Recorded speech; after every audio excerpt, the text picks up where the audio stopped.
A continuación, dialogaremos sobre infecciones intraabdominales a partir de las guías WCs.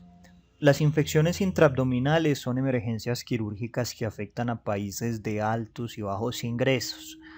Según el estudio WIS, la tasa de mortalidad asociada a infecciones intraabdominales es de 9,2%.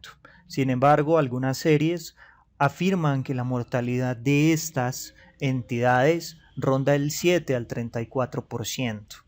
Las infecciones intraabdominales, citando la introducción de las guías WCs, respetan los principios de igualdad y son una amenaza tanto para ricos como para pobres y para todos los seres humanos, sin importar la raza, la edad o el sexo. Situándonos ante un panorama global, podemos afirmar a partir de las conclusiones del estudio EPIC-2 elaborado por Jean-Louis Vincent que el foco abdominal es el segundo causal de sepsis a nivel global, precedido únicamente por las infecciones respiratorias, como hemos afirmado en otras conferencias relacionadas con la sepsis. En el año 2019 se publica el estudio ABSCESS con la finalidad de describir la epidemiología de las infecciones intraabdominales. Este estudio se realizó en una cohorte internacional de pacientes ingresados en unidades de cuidado intensivo. Los autores clasificaron las infecciones intraabdominales según el lugar de adquisición, entendiendo que éstas pueden ser adquiridas en la comunidad o adquiridas a nivel nosocomial. Y al hablar de adquisiciones intrahospitalarias, estas pueden ser tempranas cuando la adquisición es menor o igual a 7 días o tardías cuando la adquisición es superior a 7 días. También las clasificaron según la alteración anatómica, entendiendo que las infecciones intraabdominales pueden acompañarse de peritonitis generalizada o la peritonitis generalizada puede estar ausente.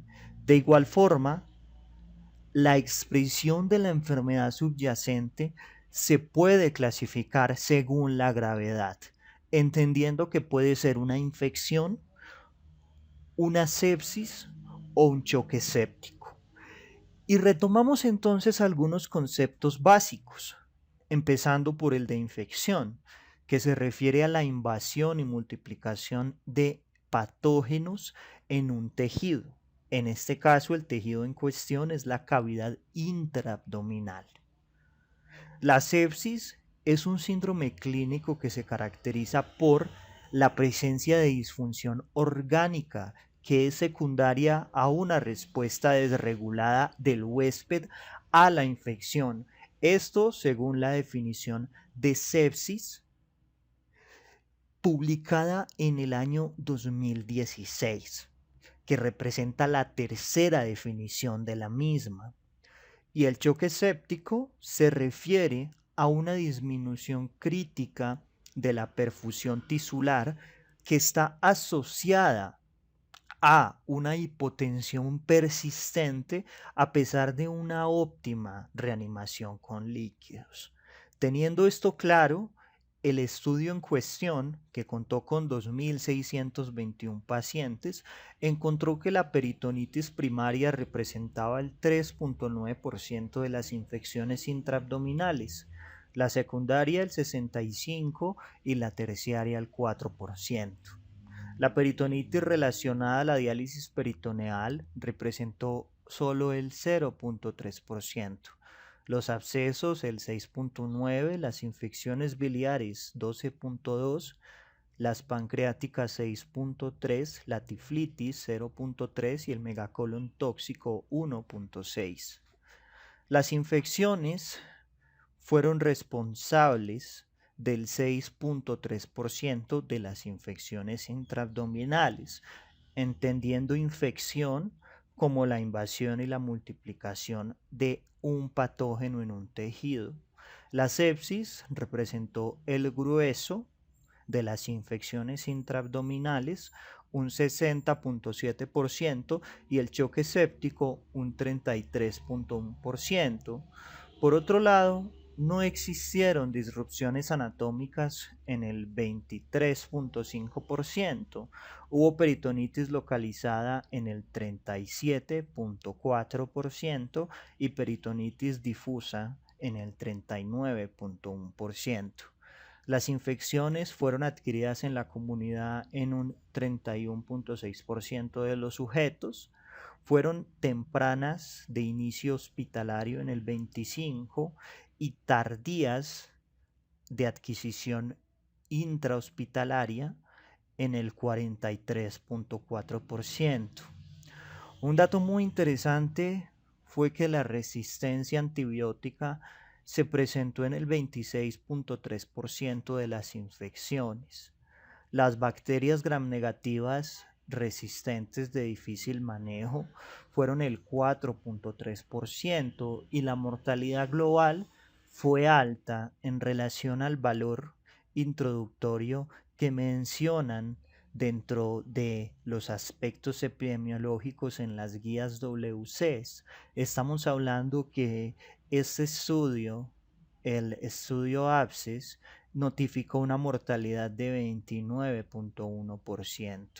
Por otro lado, existió una clara asociación entre mortalidad, infección adquirida en el hospital de inicio tardío, peritonitis generalizada, sepsis, choque séptico, vejez, desnutrición, insuficiencia hepática, falla cardíaca, resistencia a los antimicrobianos y fracaso en el control de la fuente, que es algo elemental que discutiremos a posteriori. Las enterobacterias se encontraron presentes en el 51.7%, las bacterias no fermentadoras en un 11.8%, las gram positivas en un 45.3%, las anaerobias en un 11.7% y los hongos en un 13%. Recuerden que cuando hablamos de bacterias gram negativas, que junto a los anaerobios son la principal preocupación o los principales gérmenes que vamos a intentar cubrir mediante el tratamiento antibiótico. En relación a los gram negativos, hacemos referencia a enterobacterias,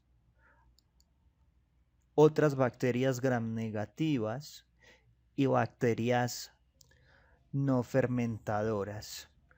Las bacterias no fermentadoras están ejemplificadas por las pseudomonas aeruginosas, las pseudomonas sp, las stenotrophmonas maltofilias, las Acinetobacter baumannii y las Acinetobacter sp. Las enterobacteriales se ejemplifican por bacterias como la Citrobacter sp, la Citrobacter freundi, las Escherichia coli, las Enterobacter aerogenes, las Enterobacter cloacae, las Hafnia albei, la Morganella morgani, la Klebsiella sp, la Klebsiella oxytoca, la Klebsiella pneumoniae, los Proteus sp, el Proteus mirabilis, la Providentia sp, la Salmonella entérica, la Serratia marcescens y por otras enterobacterias. Cuando hablamos de microorganismos gram positivos, hacemos referencia a estafilococos, enterococos y otras bacterias gram positivas, donde encontramos los estreptococos del grupo A, B, C, G, el Streptococcus pneumoniae, los Streptococcus viridans y también la Corynebacterium. Dentro del grupo de enterococos vale la pena mencionar a los Enterococos fecalis, los Enterococos faecium y los Enterococos sp. Y en el subgrupo de estafilococos encontramos el Staphylococcus aureus, los estafilococos coagulasa negativa. Dentro de los estafilococos coagulasa negativa encontramos gérmenes como el Staphylococcus epidermidis, el Staphylococcus saprophyticus, el Staphylococcus lugdunensis, los Staphylococcus haemolyticus, los Staphylococcus hominis, los Staphylococcus cogni y los Staphylococcus wagneri. Dentro de las bacterias anaerobias encontramos a el Clostridium perfringens, los Peptostreptococcus sp, los Actinomyces sp. También debemos mencionar los anaerobios gram positivos, como el Clostridium difficile, los bacterioides sp, también otros gérmenes como los Porphyromonas sp, los Prevotella sp y los Fusobacterium. De igual forma, también existen anaerobios gram negativos.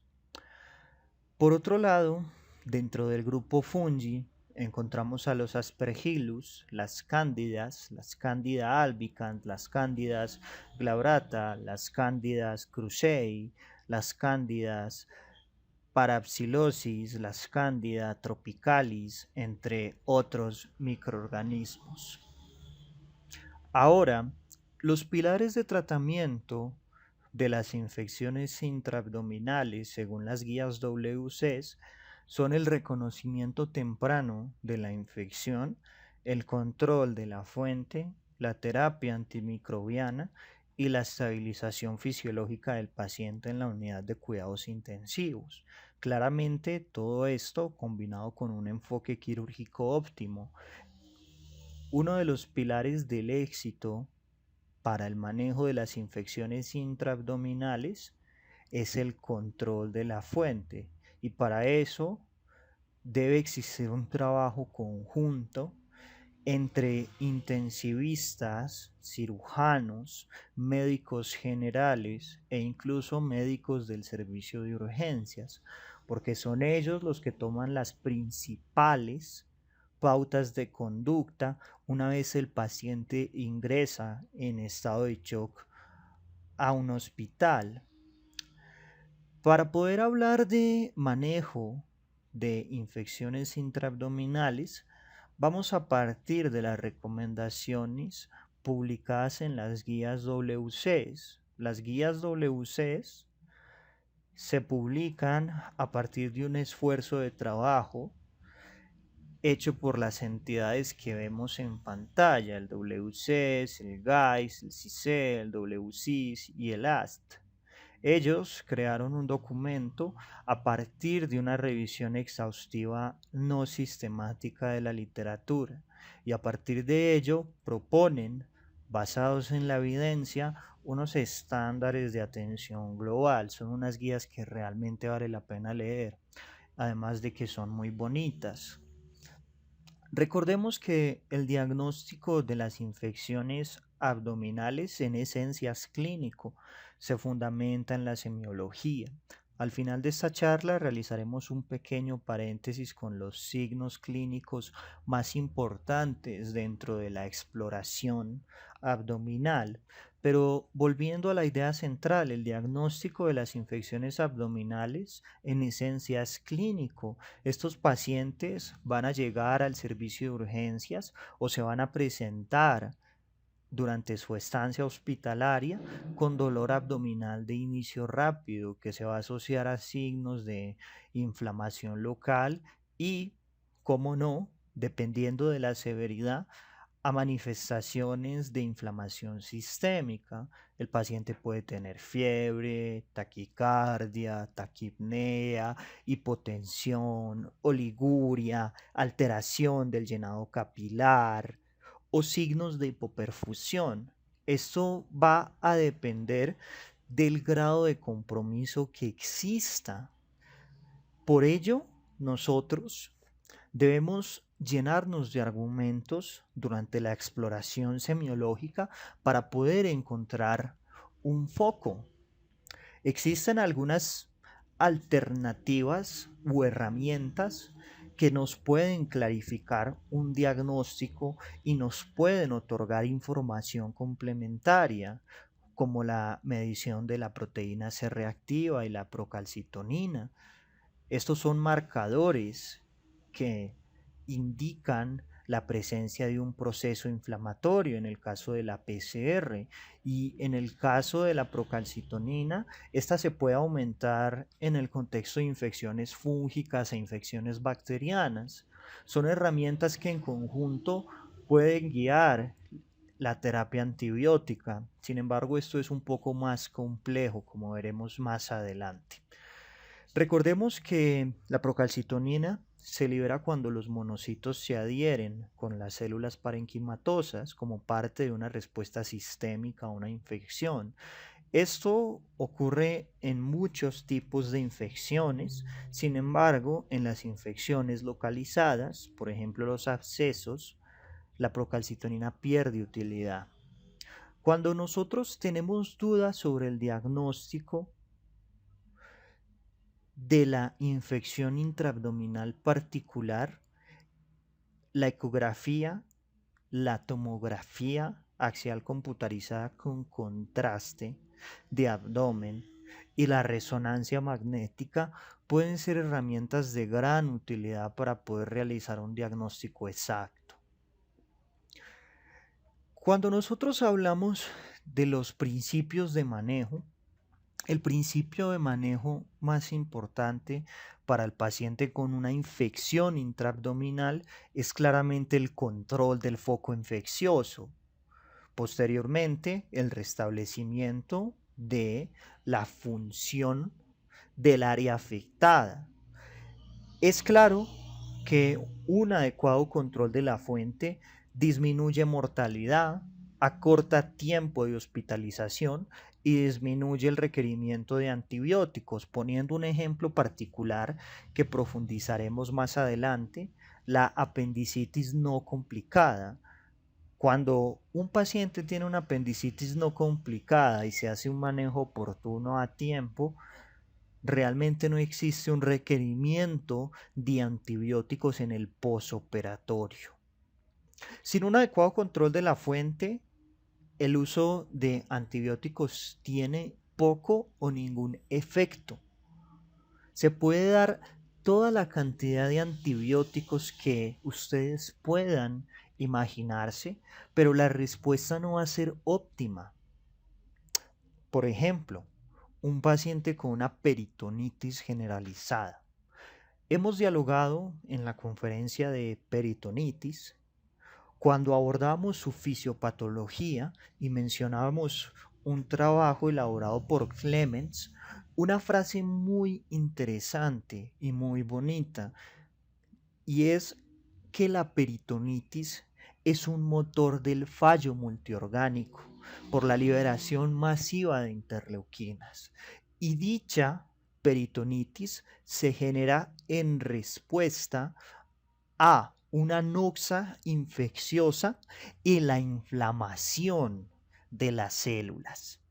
Si no se corrige la noxa infecciosa, ese motor del fallo multiorgánico va a persistir y no importa el manejo antibiótico. Por lo cual, vuelvo y enfatizo en que el control de la fuente es algo que es elemental. Y aquí vienen unos conceptos importantes, como el concepto de primer tiempo de control, que se refiere a la eliminación de la fuente infecciosa, la evacuación del pus, el drenaje de las colecciones, la resección de zonas isquémicas, el desbridamiento del tejido necrótico, la eliminación del órgano infectado si aplica, la reparación de las perforaciones y la creación de estomas u anastomosis, junto al lavado de la cavidad o la aspiración e irrigación para poder eliminar la contaminación gruesa o contaminación densa. En ocasiones puede requerirse un segundo tiempo, y este segundo tiempo puede ser planificado cada 36 a 48 horas o puede ser a demanda. Más adelante hablaremos de ello en aras de la evidencia publicada.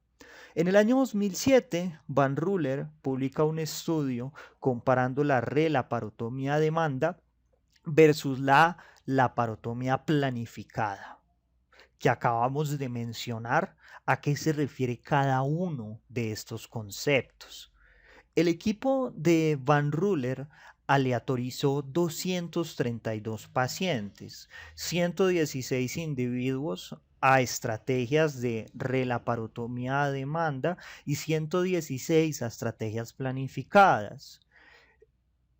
Las conclusiones de este estudio fueron muy interesantes. Resulta que el grupo de relaparotomía a demanda en este trabajo tuvo una reducción en la necesidad de relaparotomías, tuvo una reducción del costo, hablamos de 23% más económico, tuvo una reducción en la estancia en la unidad de cuidados intensivos, hablamos de 7 versus 11 días, con una P estadísticamente significativa, tuvo una reducción también con una P estadísticamente significativa de las estadías hospitalarias, 27 versus 35 días, por lo cual, en aras de la evidencia publicada, actualmente la relaparotomía a demanda es una estrategia superior a la relaparotomía planificada y la estrategia a demanda se encuentra respaldada por evidencia de nivel 1. Otra cuestión importante es el abdomen abierto versus el abdomen cerrado. El abdomen abierto es una opción para los pacientes con síndrome compartimental abdominal o con riesgo de hipertensión intraabdominal. Y es una estrategia que es totalmente opuesta a las estrategias que van de la mano con el cierre de la pared. Recordemos entonces que el síndrome de compartimiento abdominal es un síndrome que se caracteriza por la aparición de una nueva disfunción orgánica asociada a un aumento de la presión intraabdominal. El síndrome compartimental abdominal en los pacientes no traumatizados se puede prevenir y precisamente dejar el abdomen abierto es una estrategia para ello. Sin embargo, no es algo que sea inocuo. Dejar el abdomen abierto se asocia con mayor pérdida de líquidos y con mayor pérdida de electrolitos. También se asocia con el desarrollo de fístulas gastrointestinales y muerte. Cuando el cierre no es posible, porque existe edema visceral, una alternativa es la utilización de dispositivos de cierre por presión negativa. Sin embargo, en la actualidad, a pesar de todo este abanico teórico, no está claro si los beneficios de la estrategia de abdomen abierto son suficientes como para recomendar de manera sistemáticamente el uso de esta praxis. El uso de esta praxis se termina basando en evidencia de baja calidad. Por ende, para poder solucionar esto, se está llevando a cabo el estudio COOL. El estudio COOL tiene como finalidad responder todas las incógnitas que acabamos de plantear. En pantalla podían ver el interfaz de la página de este estudio que se encuentra en proceso de desarrollo. Es importante mencionar las recomendaciones del Global Alliance for Infection in Surgery. Son 16 recomendaciones sobre el uso global de antibióticos que fueron formuladas en el año 2017.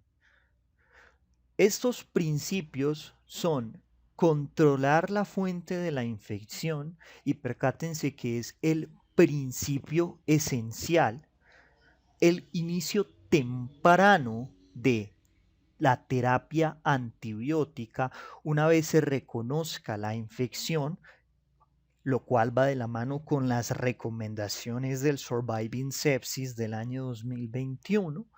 En los pacientes críticos, la terapia debe ser de amplio espectro, la cual se reducirá una vez tengamos cultivos. La terapia se va a elegir según la epidemiología, la clínica y los factores de riesgo particulares.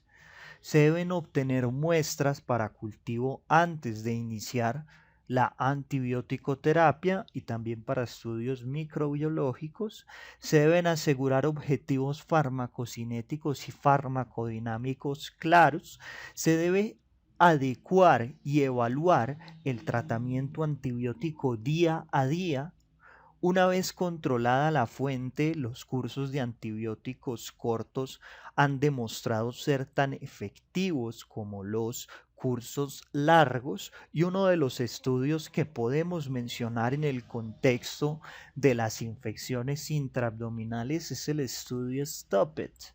El estudio STOP-IT mostró que la antibioticoterapia durante posologías cortas era tan efectiva en cuanto a los resultados primarios y secundarios que los autores definieron, que eran, entre muchos, reinfecciones, mortalidad, entre otros, en comparación con cursos antibióticos que fuesen más longevos.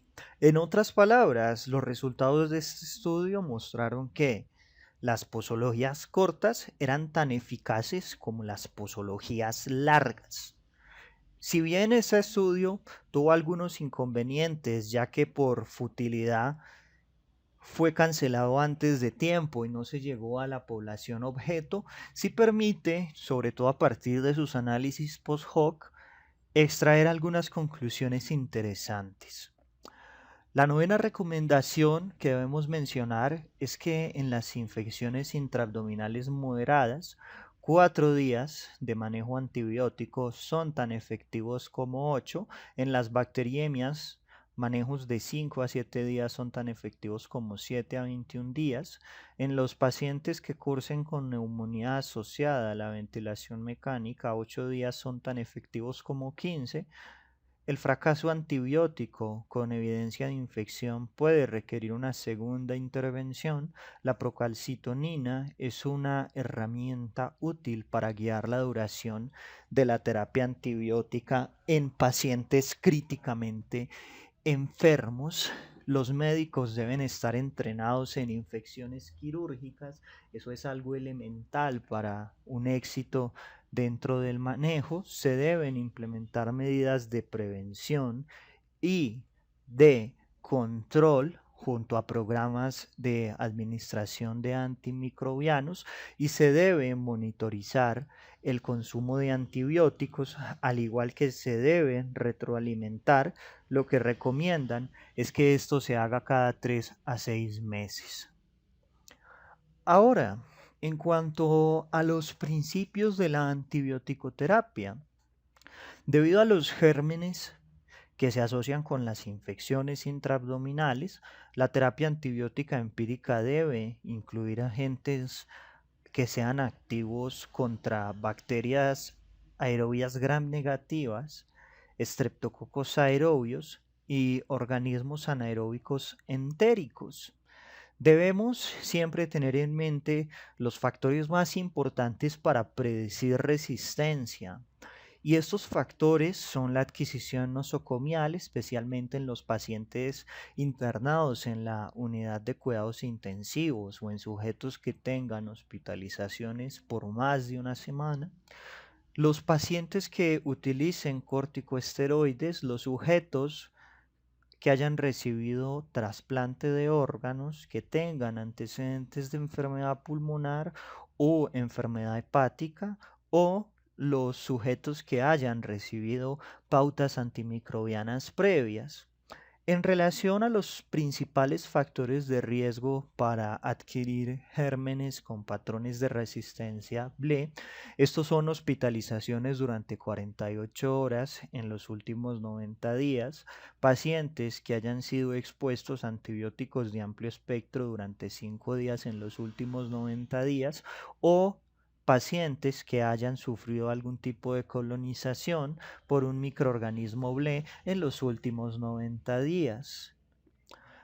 Por otro lado, también debemos recordar que los enterococos resistentes son un problema que debemos tener en consideración y estos gérmenes deben sospecharse en los pacientes que sean polimórbidos, en los pacientes que tengan estancias hospitalarias prolongadas o en los sujetos que hayan recibido pautas antibióticas de amplio espectro previamente.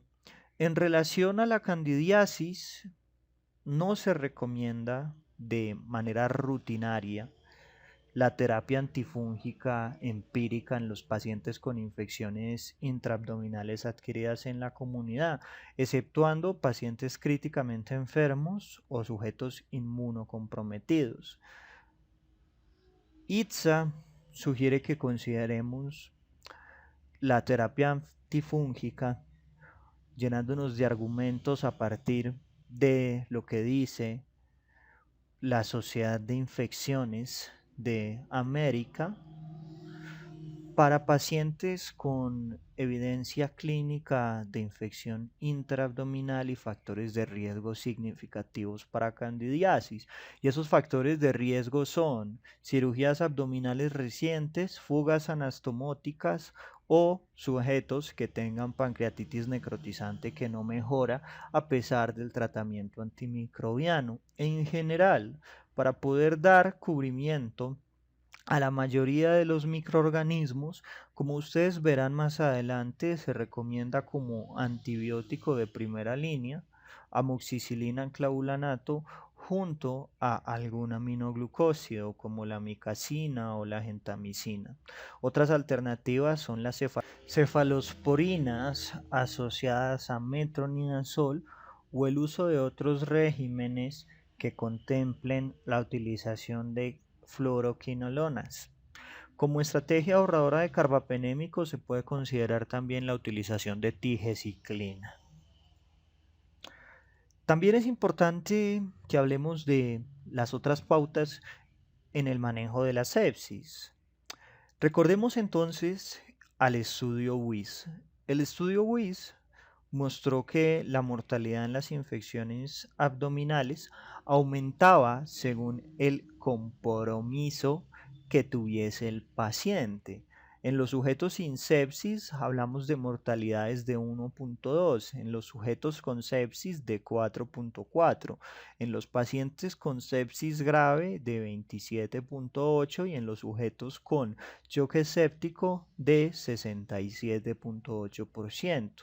Por ende, debemos tener en consideración que se debe identificar de manera prematura el choque séptico y, si bien la utilización de líquidos endovenosos es un pilar, se debe ser cuidadoso con la resucitación inicial. En los pacientes con sepsis abdominal, una resucitación agresiva con líquidos puede aumentar la presión intraabdominal y puede empeorar la respuesta inflamatoria, además que se puede asociar con el desarrollo de síndrome compartimental abdominal. Por otro lado, la infusión de líquidos durante la resucitación puede generar edema intestinal, lo cual va a empeorar mucho la presión intraabdominal. El uso de vasopresores, siendo la norepinefrina el vasopresor de primera línea y la vasopresina el de segunda línea, debe ser temprano. Sin embargo, según un estudio retrospectivo multicéntrico elaborado por Watchert y colaboradores en 2.849 pacientes con choque séptico, el uso de los vasopresores se debe retrasar 1 hora y se debe iniciar desde la primera a la sexta hora luego de que el paciente haya recibido terapia con cristaloides. En ocasiones va a ser necesario el uso de inotrópicos como la dobutamina o el levosimendan. La dobutamina se puede asociar, al igual que otros inotrópicos, con el desarrollo de hipotensión, pero en ocasiones va a ser necesaria. De igual forma, recuerden que existen varios tipos de receptores. Los receptores alfa son receptores vasoconstrictores periféricos y aumentan la resistencia vascular sistémica. Los receptores beta 1 tienen principalmente efectos cronotrópicos positivos y efectos inotrópicos, y los receptores beta 2 tienen un rol como vasodilatadores. De igual forma, es muy importante que nosotros, en el momento de leer la campaña de Sobreviviendo a la Sepsis, lo hagamos de manera crítica. ¿Por qué digo esto? Porque en la campaña de Sobreviviendo a la Sepsis, dentro de sus 5 pautas más importantes para la primera hora, está la administración de 30 mililitros por kilo de cristaloide para los pacientes que estén hipotensos o para los sujetos que tengan niveles de lactato de 4 milimoles por litro para arriba. Sin embargo, si nosotros recordamos los aspectos fisiopatológicos claves de la sepsis y traemos a colación los trabajos elaborados por Woodcock y Woodcock en el año 2012 y por Milford en el año 2019, veremos que durante la patogénesis de la sepsis hay un daño sistemático del glucocálix, y ese daño sistemático del glucocálix genera una desviación hacia la izquierda del punto J, lo cual, considerando la ley de Starling modificada, que involucra la presión periglucocálix, se va a asociar con una extravasación de líquidos y un aumento del edema periférico. Y estos pacientes van a estar hipovolémicos y extravasados. En esencia, la sepsis, teniendo en consideración la integridad del glucocálix, es un problema más del tono vascular y de la integridad del endotelio y del glucocálix y sus constituyentes que un problema de volumen.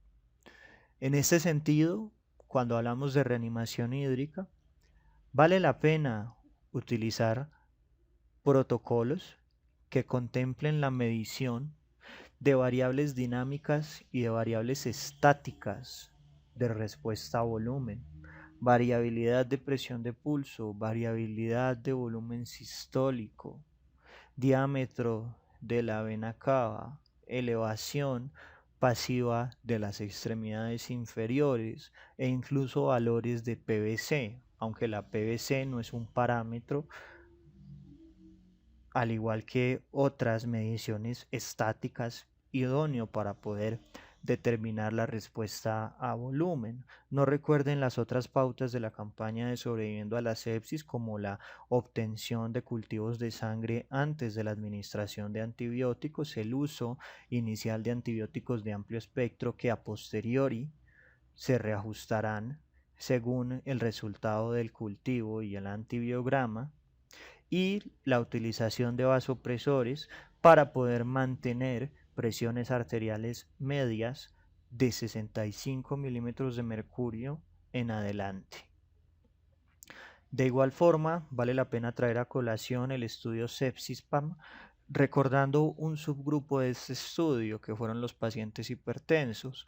En este subgrupo, la utilización de presiones arteriales medias más altas que 65, demostró ser una estrategia preferible a utilizar una presión como punto de corte de 65 milímetros de mercurio, por lo cual en los pacientes con antecedente de hipertensión arterial, debido a el desplazamiento que existe en la curva de autorregulación, es preferible utilizar unas metas de presión arterial media superiores. El estudio WIS, que lo hemos mencionado tanto durante esta charla, afirma que la apendicitis aguda es la infección intraabdominal más frecuente y aproximadamente un tercio de los casos de apendicitis aguda se van a complicar. La incidencia de apendicitis varía siendo baja en la África subsahariana, algunas regiones de Asia y algunas regiones de América Latina. Sin embargo, su incidencia ha venido en aumento en los países de bajos y medianos recursos. La apendicitis la definen algunos textos de semiología como la gran imitadora del abdomen. Clásicamente se caracteriza por dolor abdominal de inicio gradual, que aumenta en intensidad, que se alivia en supino y se exacerba con maniobras de Valsalva. Suele tener una evolución de 1 a 3 días y migra desde la región periumbilical al cuadrante inferior derecho. Se puede acompañar de mesis, fiebre, sensibilidad en la fosa ilíaca derecha, leucocitosis, desviación a la izquierda y aumento de reactantes como la proteína C reactiva. El diagnóstico de la apendicitis en esencia es clínico y se han propuesto algunos score que pueden ser de ayuda, como el score de Alvarado, cuya sensibilidad y especificidad va a depender del estudio y la población evaluada, pero en general tiene una sensibilidad cuando existe una puntuación mayor de 5 puntos de 99% para la apendicitis agudo, pero una especificidad del 72%. Otra herramienta es el AIR, cuya sensibilidad es de 92% y cuya especificidad es de 63%.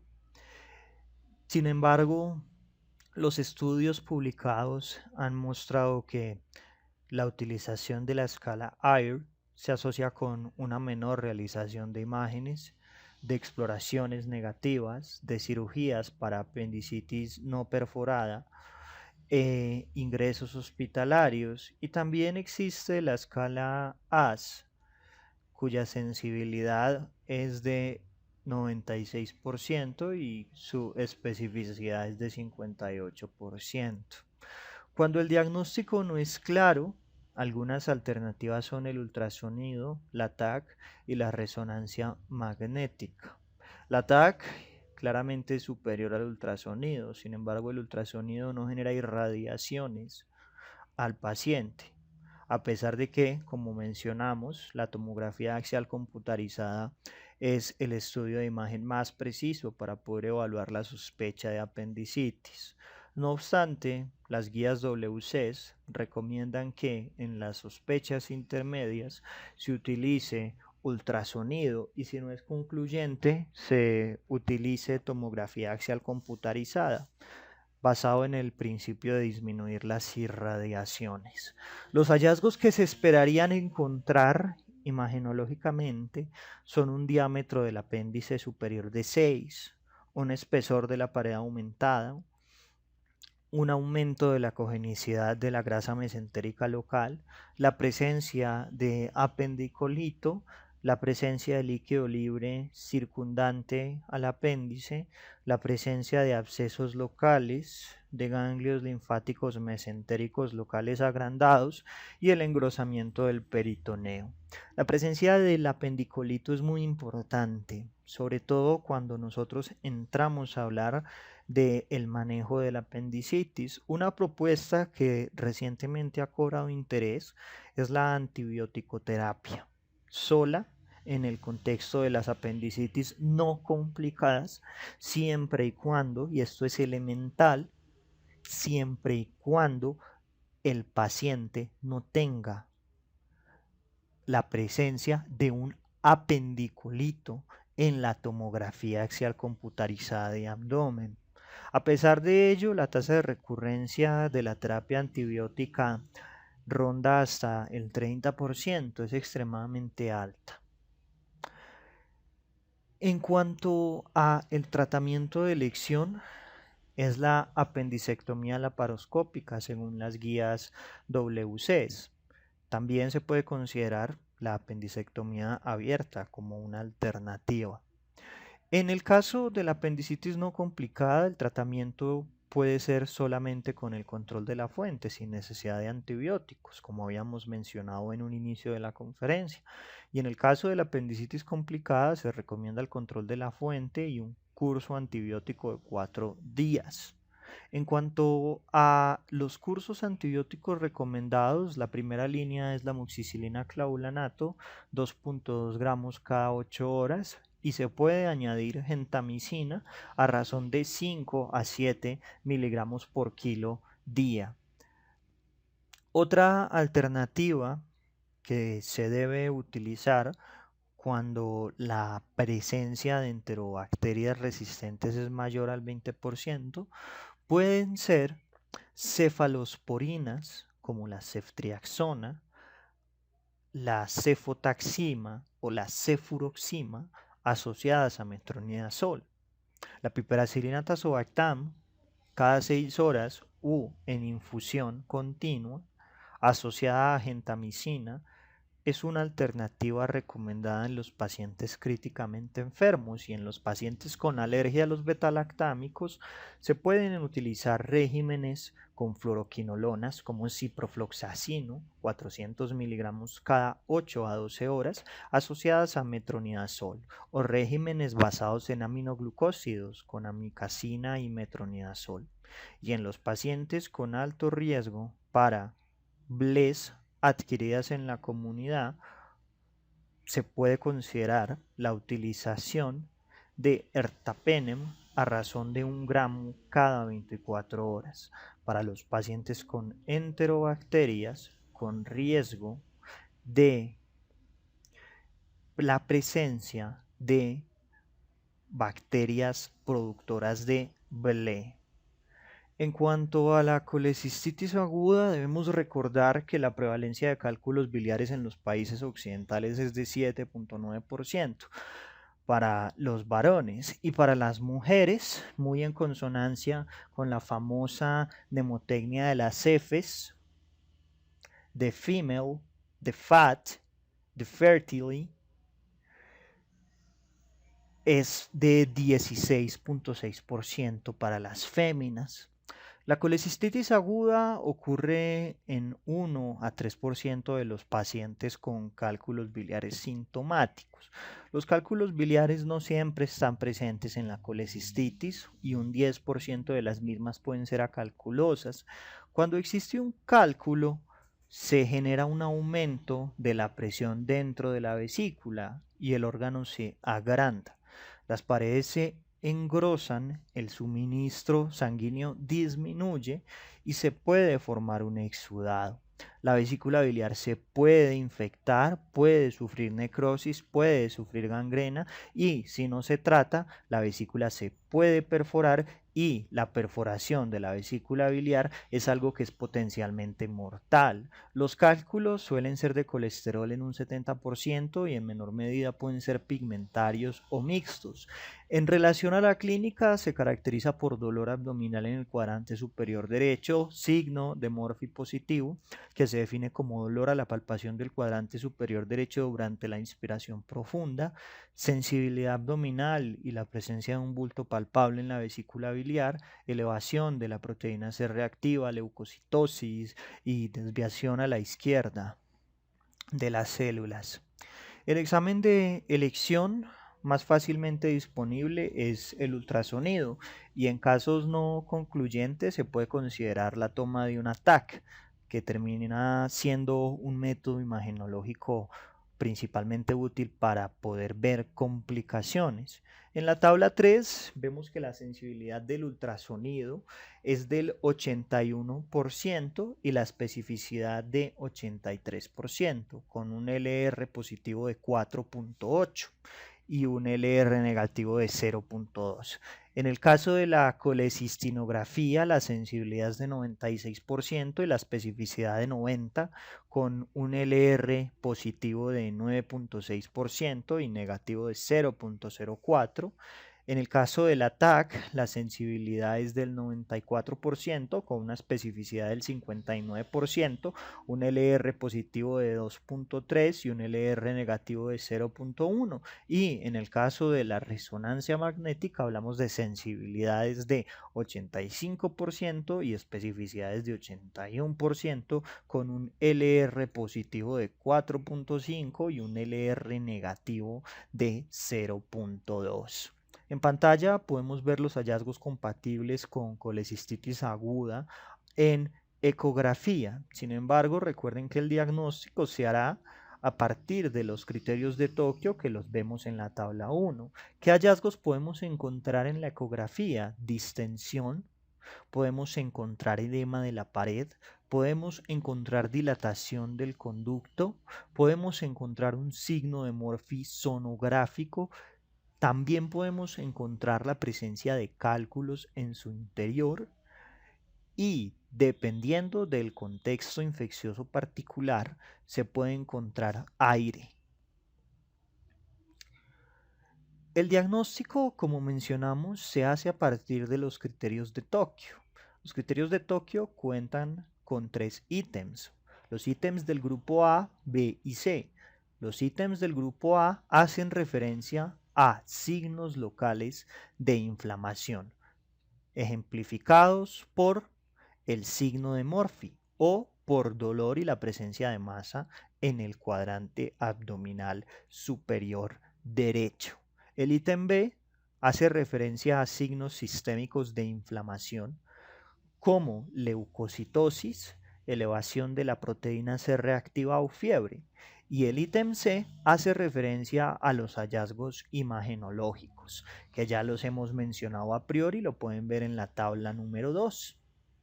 Ahora, el diagnóstico se define cuando tenemos un ítem de A y un ítem de B y C.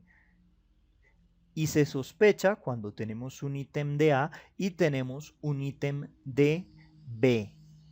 De igual forma, debemos mencionar que cuando nosotros hablamos de colecistitis, esta la podemos graduar según severidad. El grado 3 hace referencia a cualquier colecistitis que se acompaña de alguna disfunción orgánica, sea cardiovascular, neurológica, renal, hepática o hematológica. El grado 2 hace referencia a las colecistitis que se encuentran asociadas con un conteo de glóbulos blancos superior a 18.000 por la presencia de una masa palpable en el cuadrante abdominal superior derecho o por la presencia de signos marcados locales de inflamación. Y el grado 1 serían aquellas colecistitis que no cumplen con los ítems que las catalogarían dentro del grado 2 o del grado 3. En el estudio Coles se desarrolló un puntaje de predicción con 6 factores. Estos factores son edad, sexo, indicación de cirugía, asa, pared de la vesícula biliar engrosada y diámetro del colédoco. Esta propuesta del estudio Coles es principalmente útil para los cirujanos, ya que permite predecir un aumento de 6 veces la necesidad de un abordaje abierto. En cuanto a los regímenes antibióticos y las estrategias de manejo, en las colecistitis no complicadas se recomienda una colecistectomía abierta o laparoscópica temprana. Cuando el control es adecuado no se requiere de antibiótico, pero cuando el manejo es tardío o se difiere, se recomienda una colecistectomía laparoscópica u abierta en asociación con manejo antibiótico. Para la colecistitis complicada se recomienda una colecistectomía laparoscópica con la colecistectomía abierta como una alternativa y el manejo antibiótico por 4 días. En el caso de los pacientes que estén críticamente enfermos o los pacientes que tengan múltiples comorbilidades, se puede considerar la colecistostomía como una opción, sobre todo en los pacientes que no han mostrado una mejoría clínica luego de que se ha instaurado manejo antibiótico durante 3 a 5 días y no existía un beneficio de la cirugía. Sin embargo, en aras de la evidencia actual, la colecistostomía es inferior a la colecistectomía en términos de complicaciones mayores para los pacientes con puntuaciones Apache de 7 a 14. Recuerden entonces que en los pacientes ancianos, comórbidos y críticamente enfermos, se puede considerar el drenaje percutáneo transhepático de la vesícula biliar con o sin colecistectomía laparoscópica retrasada. En cuanto a los regímenes antibióticos, el de primera línea es la amoxicilina clavulanato con gentamicina. La misma particularidad aplica en todas las infecciones. Se debe evitar si las enterobacterias resistentes tienen una prevalencia mayor del 20%, u otras alternativas son ceftriaxona con metronidazol, cefotaxime con metronidazol o regímenes de fluoroquinolonas con metronidazol. En el caso de las alergias a los betalactámicos, también existen posologías basadas en amicacina o en aminoglucósidos como amicacina más metronidazol, o se pueden utilizar otros fármacos como la tigeciclina, que es una estrategia ahorradora de carbapenémicos, ertapenem, meropenem, doripenem, imipenem, cilastina, cuando hay riesgo de enterobacterias BLE. Se debe considerar añadir ampicilina cuando hay riesgo de enterococos y el paciente no está recibiendo piperacilina tazobactam o está recibiendo imipenem. En cuanto a la colangitis aguda se caracteriza por la inflamación aguda e infección de los conductos biliares, por obstrucción biliar y crecimiento bacteriano. La causa más común de la colangitis es la coleocolitiasis, donde las bacterias alcanzan el sistema biliar, ya sea por ascenso desde el intestino o a través del sistema venoso portal. Como mencionamos, la causa más común de la colangitis es la coleocolitiasis.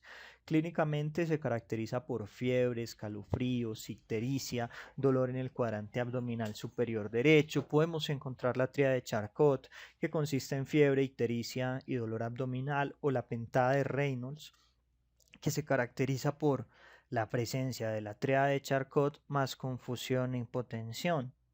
En estos pacientes podemos encontrar leucocitosis, aumento de la proteína C reactiva, aumento de la bilirrubina total a expensas de la directa, elevación de la fosfatasa alcalina, elevación de la TGO y la TGP, y en los imagenológicos vamos a ver dilatación de las vías biliares intra y extrahepáticas asociadas a engrosamiento de la pared del conducto biliar y cálculos con barro biliar que los acompaña. Históricamente, el ultrasonido es el método inicial para evaluar obstrucción biliar. Sin embargo, recientemente la TAG ha cobrado importancia. La endosonografía también es útil y es más sensible que la TAG y la resonancia. Y finalmente, la CEPRE también es útil, además que la CEPRE tiene potencial terapéutico. El tipo y el momento del drenaje biliar va a depender de la gravedad y la viabilidad de las técnicas de drenaje, como la CEPRE, la colangiografía transhepática percutánea y el drenaje quirúrgico abierto. La CEPRE es la elección para la descompresión biliar en los pacientes con colangitis aguda moderada severa. Se pueden realizar esfinterotomías biliares endoscópicas con extracción de cálculos, que es el estándar en el tratamiento de las coleocolitiasis sintomáticas. Se pueden realizar colangiografías transhepáticas percutáneas, que se reservan cuando la CEPRE falla. Y también otra modalidad de manejo es el drenaje abierto, que se realiza en pacientes que no pueden someterse a procedimientos de drenaje no invasivo por razones anatómicas y estructurales. Por ejemplo, pacientes luego de una coledocoyeyunostomía de Rose-NY.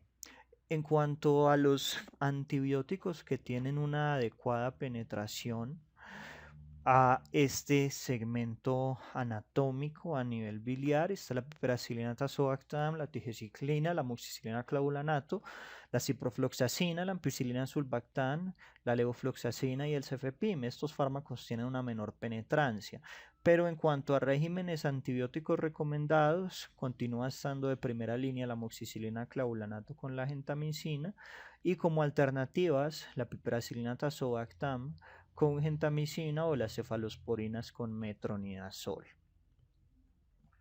En cuanto a la diverticulitis se caracteriza por dolor abdominal en el cuadrante inferior izquierdo, sin emesis, asociado a fiebre y sensibilidad en el cuadrante inferior. Estos pacientes pueden tener leucocitosis, desviación hacia la izquierda y elevación de la proteína C reactiva. La ecografía puede utilizarse, aunque en este contexto, a diferencia de las otras infecciones que hemos mencionado, se prefiere la TAC con contraste. La TAC con contraste es el imagenológico de elección.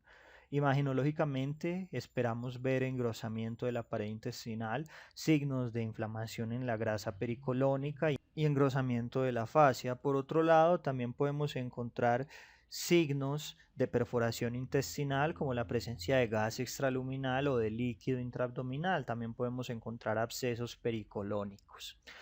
Los pacientes que cumplen con la siguiente triada, que es una PCR mayor de 50, ausencia de vómitos y sensibilidad en el cuadrante inferior izquierdo, tienen una probabilidad muy alta de diverticulitis aguda. De hecho, el valor predictivo positivo de esta triada en el contexto de emergencias es de 97%.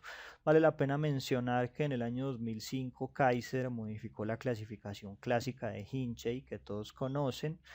Acá podemos apreciar cómo la modificó, hablando de estadios que van de 0 a 4 y el estadio 1 se divide en A y en B.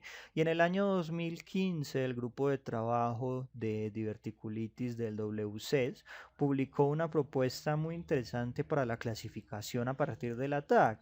Y esta clasificación puede guiar a los médicos en el manejo de la diverticulitis, ya que divide la diverticulitis aguda en dos grupos. Un grupo de diverticulitis no complicadas, que es el estadio 0, y un grupo de diverticulitis complicada, que serían todos los otros estadios. En el caso de la diverticulitis aguda no complicada, la infección no se extiende al peritoneo, y en el caso de la diverticulitis aguda complicada, en términos de facilidad operativa, es aquella en la cual el proceso infeccioso se extiende más allá. En la diverticulitis, al igual que en otros procesos infecciosos, vamos a ver leucocitosis, aumento de la PCR y desviación celular hacia la izquierda. Como hemos mencionado, la TAG es el gold estándar. Si nosotros hacemos una comparación en aras de sensibilidad y especificidad, la ecografía tiene una sensibilidad y una especificidad del 90%, en comparación con la tomografía axial computarizada, que tiene una sensibilidad del 95% y una especificidad del 96%. En aras prácticas podemos clasificarlas como moderadas o graves. Moderadas cuando hay engrosamiento localizado de la pared sigmoidea e inflamación de la grasa pericólica, y grave cuando hay absceso, aire extraluminal o la presencia de contraste extraluminal. En cuanto al tratamiento, en el caso de las diverticulitis no complicadas, se puede considerar tratamiento conservador, sin antibióticos, en los pacientes que tengan un diagnóstico de diverticulitis aguda no complicada con TAC. Vale la pena entonces mencionar el estudio Diabolo, que fue un estudio controlado aleatorizado holandés que comparó el manejo observacional versus el tratamiento antibiótico en el primer episodio de diverticulitis aguda no complicada 1A y 1B. Este estudio mostró que el tratamiento observacional y el tratamiento antibiótico en aras de resultados es similar. Estos datos son consecuentes también con los resultados del estudio Abbott. También debemos mencionar el estudio Diver, al menos su conclusión. Este estudio concluyó que el tratamiento ambulatorio con antibióticos en esta población es seguro y es eficaz. Es eficaz el manejo ambulatorio en pacientes seleccionados con diverticulitis aguda no complicada que pueden ser monitorizados y a los cuales se les puede hacer seguimiento de carácter ambulatorio. El manejo ambulatorio podría reducir costos, sin embargo, en zonas de bajos recursos puede que no sea una alternativa ideal. Otro trabajo que debemos mencionar fue publicado por Shabok en el año 2012 Y Chabot y colaboradores mostraron que el manejo antibiótico en la diverticulitis aguda no complicada no se asociaba con mejores resultados. En caso de los pacientes que tengan una peritonitis difusa, la restricción primaria y las anastomosis con o sin estoma pueden considerarse, sobre todo en los pacientes clínicamente estables sin comorbilidades. El procedimiento de Hartmann es el de elección en los pacientes críticamente enfermos o con múltiples comorbilidades y se puede considerar el drenaje y el lavado peritoneal en los pacientes con peritonitis purulenta pero no fecal, que esté asociada a diverticulitis complicada. Sin embargo, esto es una pauta de manejo que es muy controversial, aunque está dentro de la literatura. Para los abscesos, si son menores de 4 a 5 centímetros, puede ser razonable utilizar solamente manejo antibiótico, pero en los otros se debe considerar drenaje percutáneo con terapia antibiótica durante 3 a 5 días. En cuanto a la terapia antibiótica, continúan siendo los mismos fármacos y las mismas consideraciones que hemos mencionado previamente. La cirugía de control de daños se utiliza en los pacientes que tengan una sepsis abdominal extrema asociada a la diverticulitis. Se puede hacer una resección del segmento afectado del colon seguido de un cierre facial primario, y si no es posible hacer un cierre por edema visceral, se puede utilizar un dispositivo de presión negativa para poder hacer un cierre progresivo de la pared.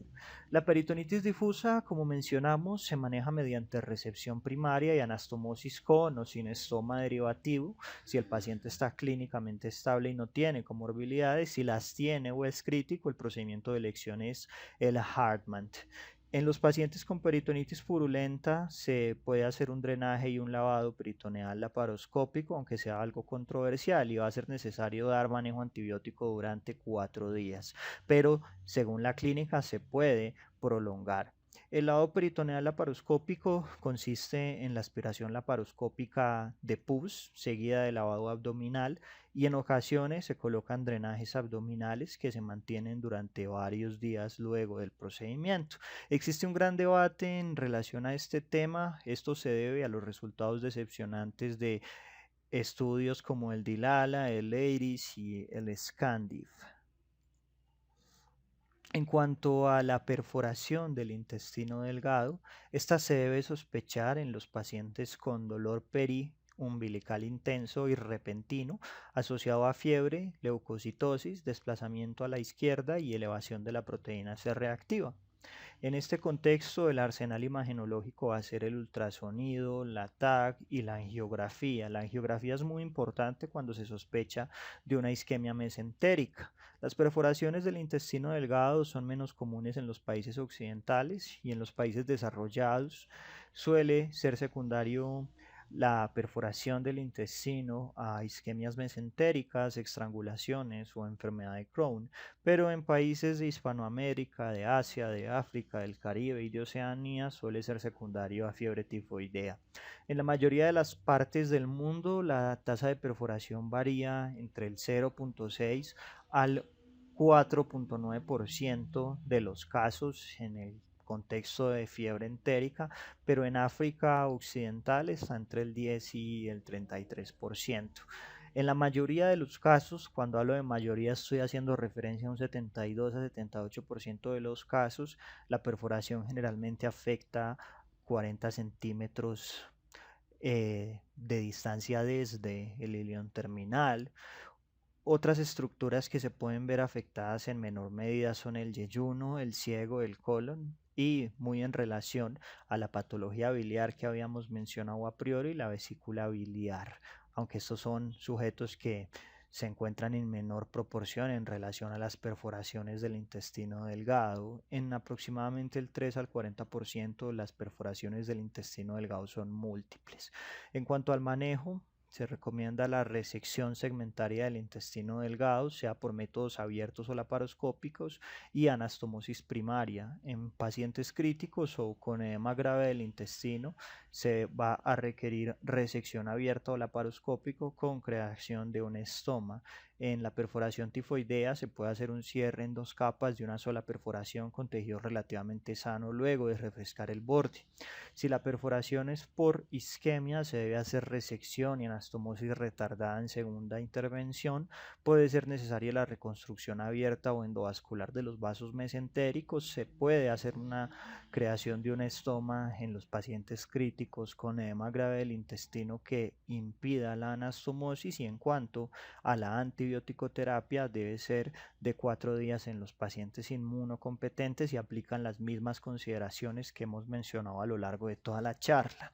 En relación a las úlceras gastroduodenales perforadas, estas úlceras pueden ser espontáneas o pueden ser traumáticas. Las espontáneas se asocian con enfermedad ulceropéptica, se asocian también con Helicobacter pylori. Hay un trabajo del año 2016 elaborado por Chicom Meffier que informó que las perforaciones gastroduodenales son la principal causa de peritonitis en los países tropicales. En los pacientes críticos pueden ocurrir úlceras por estrés que pueden llegar a desencadenar en una úlcera gastroduodenal perforada. Otros factores de riesgo son el tabaquismo, la utilización de AINES o la dieta rica en sal.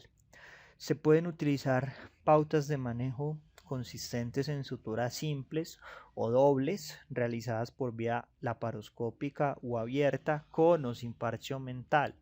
Este es el procedimiento de elección en el caso de las úlceras perforadas pequeñas, y se pueden realizar gastrectomías distales en el caso de perforaciones grandes cercanas al píloro o cuando se sospeche malignidad. Sin embargo, siempre se debe tomar biopsia, ya que el 9% de las úlceras gástricas perforadas son malignas, por lo cual siempre, vuelvo y repito, se deben tomar biopsias del borde. En cuanto a pautas antibióticas, aplican las mismas recomendaciones que en las otras infecciones intraabdominales. La peritonitis posoperativa es otro tipo de infección que debemos mencionar. Ocurre usualmente por fugas anastomóticas, es más frecuente luego de una resección rectal, y en este contexto la proteína C reactiva tiene un alto valor predictivo negativo para las fugas anastomóticas. Algo similar, por hacer una analogía, al dímero D en el contexto de la tromboembolia pulmonar. Si la PCR no está elevada, descartamos la posibilidad de una peritonitis postoperativa con gran seguridad por su valor predictivo negativo. Lo mismo que cuando se toma un dímero D. Si el dímero D es negativo, se descarta una tromboembolia pulmonar por su valor predictivo negativo. La peritonitis postoperativa se puede manifestar como un absceso localizado o como una peritonitis difusa. En el caso del absceso localizado se recomienda el drenaje percutáneo y la terapia antibiótica. Los antibióticos y el drenaje pueden ser el medio óptimo para tratar los abscesos intraabdominales localizados postoperatorios en los pacientes estables cuando no hay peritonitis generalizada. Y en la peritonitis difuso se debe hacer un control temprano de la fuente mediante cirugía y se debe suministrar terapia antibiótica. Cuando no se puede controlar la fuente séptica, existe una alta tasa de mortalidad. En el caso de los pacientes sin riesgo para organismos multidrogoresistentes, y cito textualmente la tabla 14 del manuscrito de las guías WCs, recomiendan piperacilina tazobactam, digeciclina, meropenem, doripenem o imipenem cilastina. Para la candidiasis invasiva, fluconazol. Para los pacientes con alergia a betalactámicos, se puede considerar el uso de combinaciones de antibióticos con amikacina. Para pacientes con alto riesgo de microorganismos multidrogoresistentes, digeciclina, aunque no cubre pseudomonas aeruginosa, erabaciclina, que tampoco las cubre, más piperacilina tazobactam, o en los pacientes críticos meropenem, doripenem, imipenem cilastina asociado a vancomicina o teicoplamina. Y dependiendo del riesgo de candidiasis se puede considerar fluconazol, pero en pacientes inestables se debe optar por caspofungina, por una micafungina o anfotericina B liposomal, teniendo en cuenta el riesgo de nefrotoxicidad de esta última. En los pacientes con infección por Pseudomonas aeruginosa MDR pero no productora de metal o beta-lactamasa, se deben considerar combinaciones con ceftaloxone, tazobactam. En los pacientes con Klebsiella pneumoniae o Pseudomonas aeruginosa MDR se debe considerar ceftazidima bivectan, y en los pacientes con sospecha de enterococos resistentes a vancomicina se puede considerar tigeciclina o se puede considerar como alternativa linezolid. Algo que tenemos que mencionar también son las perforaciones postraumáticas. Usualmente los traumas contusos y penetrantes pueden asociarse con lesiones a nivel intestinal. Usualmente se deben a accidentes vehiculares o caídas, y la presentación de estas lesiones es insidiosa, por lo que el diagnóstico suele ser tardío.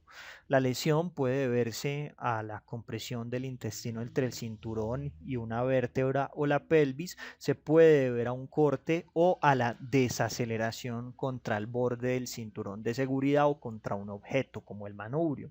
La lesión causa una laceración de la pared intestinal, causa hematomas, causa transección, desvascularización localizada y puede generar contusiones de espesor. En este contexto, el protocolo FAST, que lo hemos mencionado en otras charlas, es extremadamente útil, pero el protocolo FAST solo detecta líquido libre y lo detecta en el 8% de las perforaciones. En los pacientes hemodinámicamente estables se puede considerar la realización de un ataque de abdomen con contraste. Cuando se encuentra la presencia de líquido libre, esto es indicativo de la parotomía o de la laparoscopia. En cuanto al procedimiento quirúrgico recomendado por las guías WCS, recomiendan la reparación quirúrgica abierta o la laparoscopia. El uso de la laparoscopia en el trauma contuso es altamente debatible. Se pueden hacer resecciones y anastomosis primarias, se pueden crear estomas en los pacientes críticamente enfermos o en los sujetos con lesiones colorectales que involucran todas las capas. En el contexto de múltiples lesiones se puede considerar colostomía en los pacientes críticamente enfermos o en los pacientes que tengan lesiones colorectales que involucren todas las capas. También en el contexto de lesiones múltiples se deben dar antibióticos perioperatorios, y en el caso de que la lesión del órgano hueco se repare dentro de 12 horas, los antibióticos se continúan por menos de 24 horas.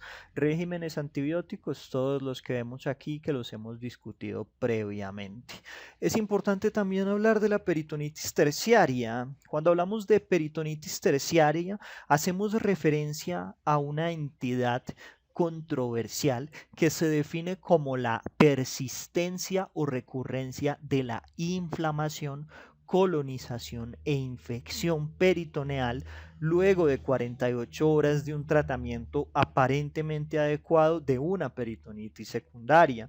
Estos pacientes son pacientes que prototípicamente han sobrevivido a una operación abdominal de emergencia, pero requieren un manejo prolongado de abdomen abierto complicado por una infección o por una colonización persistente del espacio peritoneal, por formación de fístulas o por disfunción del tracto gastrointestinal.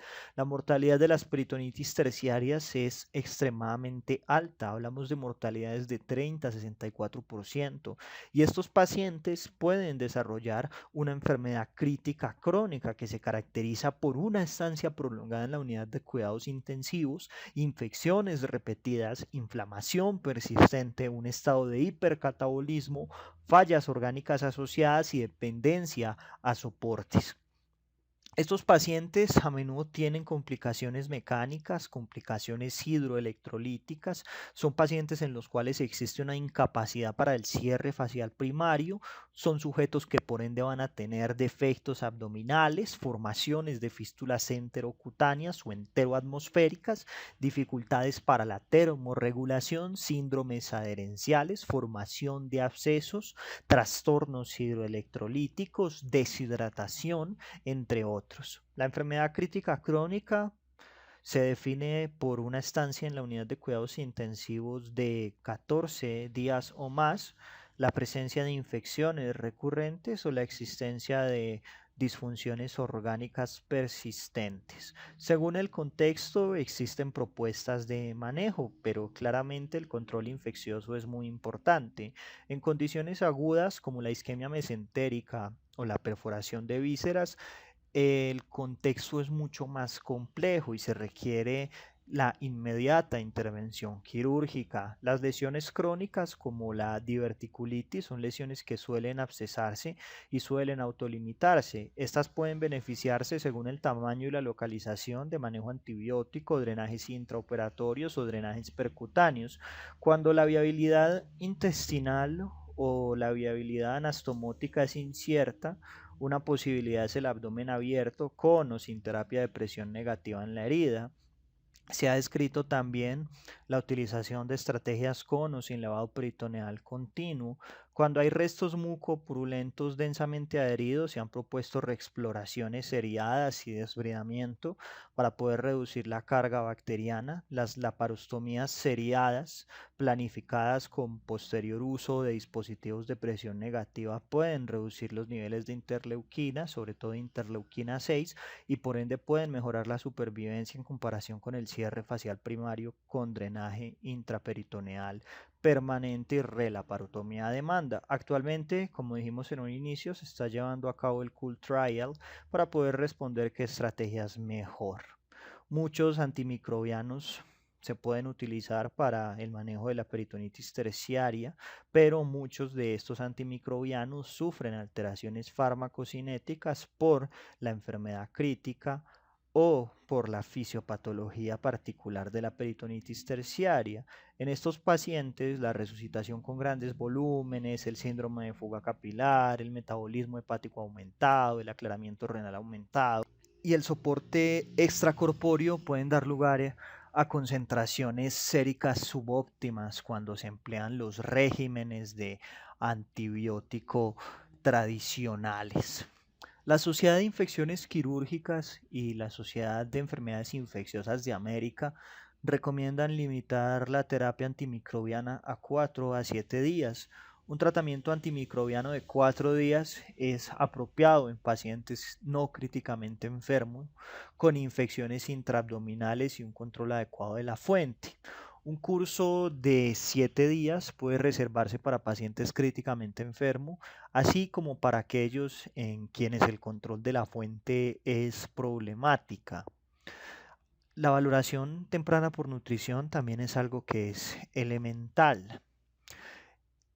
En cuanto a regímenes antibióticos, si no hay riesgo de microorganismos multidrogoresistentes, los regímenes antibióticos deben involucrar uno de los siguientes antimicrobianos: piperacillina tazobactam, digeciclina como ahorradora de carbapenémicos, meropenem, se le puede asociar ampicilina, doripenem, y se le puede asociar ampicilina, o se puede considerar en los críticos imipenem cilastina.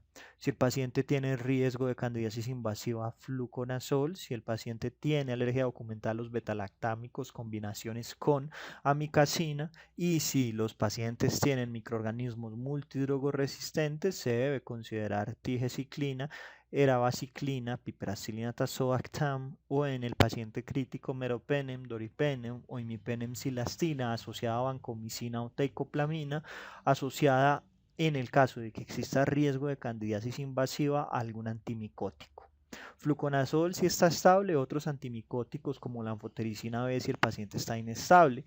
En los pacientes con pseudomonas aeruginosa CMDRD no productoras de metal o beta-lactamasas, se debe considerar combinaciones con ceftazolona tazobactam. Si el paciente tiene una bacteria productora de carbapenemasas, una Klebsiella pneumoniae, una pseudomonas aeruginosa MDR, se debe considerar ceftazidima avibactam. Si el paciente tiene un enterococo resistente a vancomicina, tiene colonización por enterococo previa, inmunocompromiso o exposición reciente a vancomicina, se deben considerar alternativas como el linezolid. Ahora, cuando hablamos de peritonitis, sobre todo esto es aplicable para peritonitis secundaria, hablamos de un índice que es el índice de Mannheim. Existen otras propuestas, como el índice de severidad de peritonitis, pero el que históricamente ha tenido mayor respaldo y con el cual se tiene mayor experiencia es el índice de Mannheim. El índice de Mannheim evalúa varios factores que involucran el género del paciente, la edad del paciente, la presencia de malignidad, la presencia de peritonitis preoperatoria durante más de 24 horas, un origen de la sepsis no colónica o la presencia de peritonitis generalizada. De igual forma, mira si la presencia del líquido es purulenta, es fecal o es limpia y contempla la presencia o no de falla orgánica que se define a partir de las características que ven en la parte inferior de la tabla. Esta escala o esta puntuación ha sido evaluada por múltiples estudios y se ha encontrado que existe una asociación clara entre la puntuación y mortalidad. Un estudio publicado por Charma en el año 2016 con 50 pacientes mostró que la tasa de mortalidad con un índice de Mannheim menor de 21 es del 0%, para una puntuación entre 21 a 27 del 27% y para una puntuación mayor de 27 del 100%. Un estudio publicado por González y su equipo con 177 pacientes clasificó el índice de Mannheim como leve cuando existía una puntuación menor de 25, donde la mortalidad era de 6.7%, versus grave, donde la mortalidad era del 29.6%. ¿Por qué les digo esto? Dado que se ha demostrado que los dispositivos de presión subatmosférica son más útiles en los pacientes que tienen asociado falla orgánica. Y para finalizar, antes de mencionar los signos semiológicos que les había prometido al inicio de la charla, vamos a hablar de la terapia con presión negativa. La terapia con presión negativa moderna es un concepto que data del siglo XIX, pero ha evolucionado y desde una publicación clásica realizada por Argenta y Moriguas en el año 1997 se tiene claro conocimiento sobre su utilidad.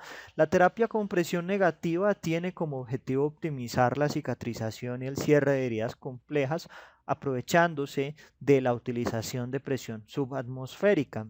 Su principal utilidad es la reducción del edema, la disminución del riesgo de seroma y el manejo de heridas que sean propensas a infectarse. La presión negativa tiene una particularidad y es que barre el exudado inflamatorio y promueve la aparición de tejido de granulación. Sin embargo, no debe utilizarse cuando haya vasculatura expuesta, haya sangrado activo, se aprecie la superficie de los órganos o haya fístulas no entéricas o inexploradas. La malignidad también es una contraindicación porque en teoría podría facilitar procesos de metástasis. La presión que se emplea va de menos 40 milímetros de mercurio a menos 200 milímetros de mercurio y el material que se utiliza es una espuma que deriva del poliuretano o del alcohol polivinílico. Se puede aplicar de manera directa o con administración de solución salina o con administración de antibióticos en la herida, seguida de una presión negativa de menos 125 milímetros de mercurio en periodos sostenidos de hasta 6 horas. Recuerden a manera conceptual que la piel se compone de epidermis, dermis e hipodermis. La epidermis tiene un estrato córneo, uno lúcido, uno granuloso, uno espinoso y uno basal. Y recuerden que la cicatrización tiene fases agudas y fases crónicas. La fase aguda hace referencia a la hemostasia y a la inflamación y ocurre durante los primeros 7 días. Luego ocurre una fase proliferativa y luego ocurre la reepitelización, que la reepitelización involucra la angiogénesis, la reinervación y la granulación. Luego de que se forma el tejido de granulación ocurre la remodelación y esto puede tardar meses. El estudio IROA, que lo ven en pantalla, fue un estudio realizado con 369 pacientes que mostró que la principal utilidad de los dispositivos de presión negativa es en la peritonitis. Comparó la utilización de estos dispositivos en peritonitis y en pacientes con trauma. Encontró que la principal utilidad, como les mencioné, es en la peritonitis. Probablemente por la eliminación de la carga de citoquinas, como ellos mencionan en la discusión de este escrito. En trauma los resultados fueron inferiores en relación a otros métodos más artesanales como la bolsa de Bogotá. ¿Recuerdan entonces el índice de Mannheim? En el estudio que vemos en pantalla se clasificaron las infecciones como leves cuando el puntaje era menor a 25 y graves cuando era mayor a 25. Ya habíamos mencionado este estudio de González. El punto de corte numérico, según la evidencia disponible, no parece ser lo más importante. cuando se utilizan dispositivos de presión subatmosférica. Durante años el abdomen abierto se manejó con métodos más artesanales como la bolsa Bogotá, el parche Whitman y el paquete vacío de Barker. Desde hace décadas cada vez ha cobrado más importancia la utilización de dispositivos de presión negativa y la instilación de líquidos.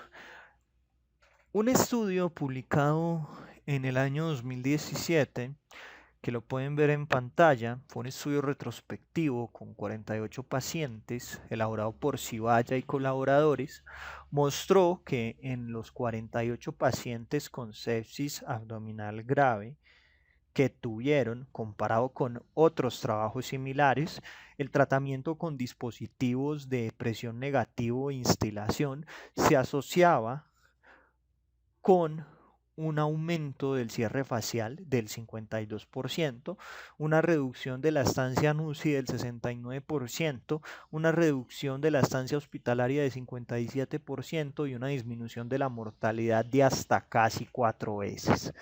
Finalmente, algunos signos semiológicos para llevar a casa, que los pueden ver en pantalla, como el signo de Aron, de Basler, de Blomberg, de Carnet, de Chandelier, de Charcot, de Claybrook, el signo de Corsevier, de Cruveilhier, de Cullen, de Danforth, de Fortehil, de Gray Turner, de Kern, de Mankoff, de Murphy, del obturador, el signo del psoas ilíaco, el signo de Ranosov,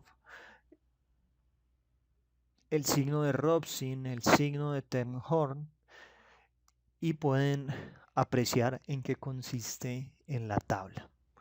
Espero que esta charla haya sido de su agrado. Muchas gracias.